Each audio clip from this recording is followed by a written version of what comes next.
Welcome to our class. आज का हमारा नया टॉपिक हुआ भक्ति सूफी परंपराएं। आज हम इस चैप्टर के जितने भी 1 नंबर वाले क्वेश्चन हैं उस क्वेश्चंस को अपनी इस वीडियो में कवर करेंगे। ठीक है, चलिए पहला प्रश्न क्या है कि तांत्रिक पूजा पद्धति क्या थी।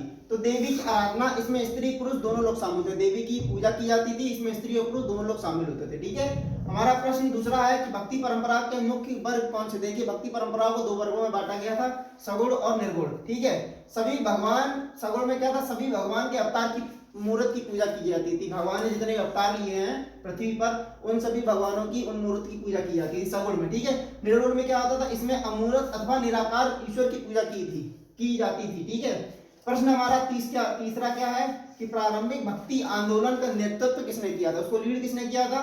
तो तमिलनाडु के अलवारो तथा नैनारों ने किया था। ठीक है, अब प्रश्न हमारा 4 है कि अलवार और नैनार थे कौन, मतलब कौन थे।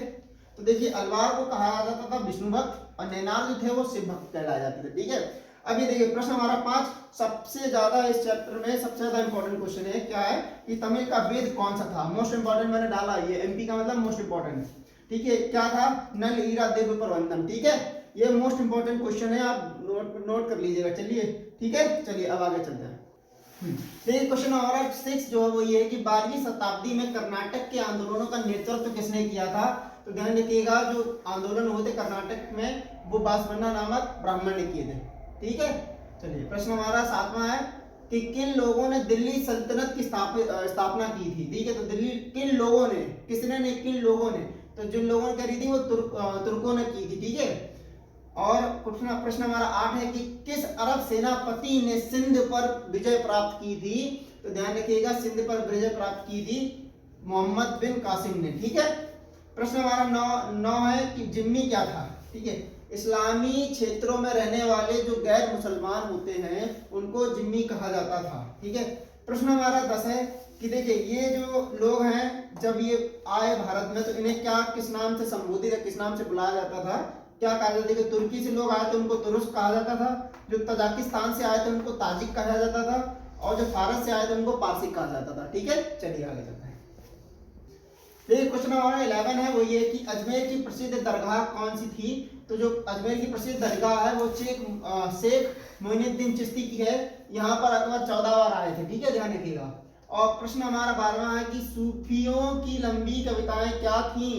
तो जो सूफियों की लंबी कविताएं थी उनको मसनवी कहा जाता था।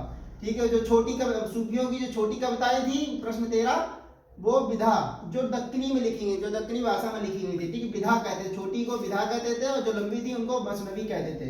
ये प्रश्न हमारा 14 कि कबीर की परिपाटियां क्या थी, जो परिपाटी थी वो क्या थी उनकी। ठीक है, तो ध्यान रखिए क्या थी, कबीर बीजक, कबीर ग्रंथावली और आदि ग्रंथ। ठीक है, चलिए प्रश्न हमारा 15वां, जो फुलिया फुलबीन और समंदरी लागी आगी जैसी रचनाएं किसकी थी। ठीक है, तो ध्यान रखिएगा ये कविता कबीर ने लिखी थी। ठीक है, चलिए क्वेश्चन हमारा जो 16 है वो ये है कि कबीर के गुरु कौन थे। जो कबीर के गुरु थे वो रामानंद थे। ध्यान रखिएगा, रामानंद थे। ठीक है, और प्रश्न हमारा 17वां ये है कि जोगी कौन थे।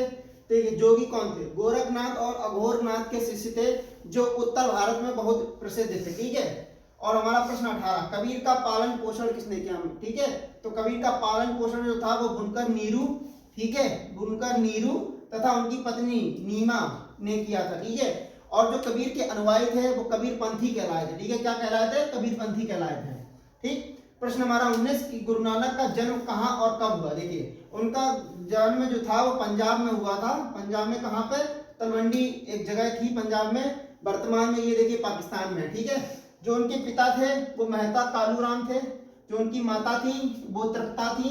ठीक है, और जो प्रसिद्ध नाम जो था उनका, जो उनमें प्रसिद्ध नाम था उनका था मुन्नान काना था। ठीक है, प्रश्न हमारा 20 कि दिल्ली सल्तनत के समय, जब दिल्ली सल्तनत थी उस समय 2 शेख, जो महत्वपूर्ण 2 शेख थे उनका नाम क्या था। तो 2 शेखों का नाम क्या था, पहले जो थे ख्वाजा मोइनुद्दीन चिश्ती और दूसरे जो थे वो थे शेख निजामुद्दीन औलिया। ठीक है, चलिए आगे चलते हैं। देखिए हमारा प्रश्न नंबर जो 21 है वो क्या है कि लंगर क्या था। ये एक ऐसी व्यवस्था थी जिसमें सभी धर्मों के लोग एक साथ बैठकर खाना खाते थे या भोजन करते थे। ठीक है, लंगर उसको कहते थे। आपने देखा भंडारा, जैसे हमारे हिंदू धर्म भंडारा होता है, सिख में जैसे लंगर होता है। ठीक है भाई, और प्रश्न 22 है कि खालसा पंथ की नींव किसने रखी थी? तो खालसा पंथ की नींव थी वो गुरु गोविंद सिंह जी ने रखी थी। ठीक है। प्रश्न हमारा 23 कि मीराबाई कौन थी? भक्ति लहर की सबसे प्रसिद्ध जो कवयित्री थी वो वह मानी जाती थी। ठीक है। और प्रश्न हमारा 24 कि तमिलनाडु की दो कवयित्रियां कौन सी थी? दो कवयित्रियां कौन थी? तो देखिए अंडाल और करैक्कल अम्मायर। ठीक है, अम्मायर। जो अंडाल थी वो विष्णु भक्त थी, जो करैक्कल थी वो शिव भक्त थी। ठीक है। प्रश्न हमारा 5 कि बासवन्ना कौन थे? ठीक है, चालुक्य शासक के दरबार में एक ब्राह्मण थे, उनका नाम जो था वो बासवन्ना था। ठीक है, चलिए ठीक है। प्रश्न हमारा 26 ये कि वीर शैव को किस नाम से, जो वीर शैव थे उनको किस नाम से जाना जाता था? तो उनको लिंगायत के नाम से जाना जाता था। ठीक है। प्रश्न हमारा 27 है कि सरिया क्या था? देखिए सरिया जो था वो एक मुस्लिम कानून था। ठीक है। प्रश्न हमारा 8 है। 28 क्या है कि महान और लघु परंपराएं जैसे शब्द किसके द्वारा दिए गए थे? ठीक है, किसके द्वारा दिए गए थे? समाजशास्त्री रॉबर्ट रेडफील्ड के द्वारा। ठीक है। देखिए इस चैप्टर के जितने भी 1 नंबर के क्वेश्चन आपके एग्जाम में आने वाले हैं वो हमने इस वीडियो में अपने कवर कर दिए हैं। अगर आपको वीडियो पसंद आई तो वीडियो को लाइक करें, चैनल पर नए हैं तो चैनल को सब्सक्राइब करें। अगर आपकी इस चैप्टर से लेकर कोई भी क्वेरी हो तो हमें कमेंट बॉक्स में जरूर सजेस्ट करें। ठीक है, थैंक यू सो मच।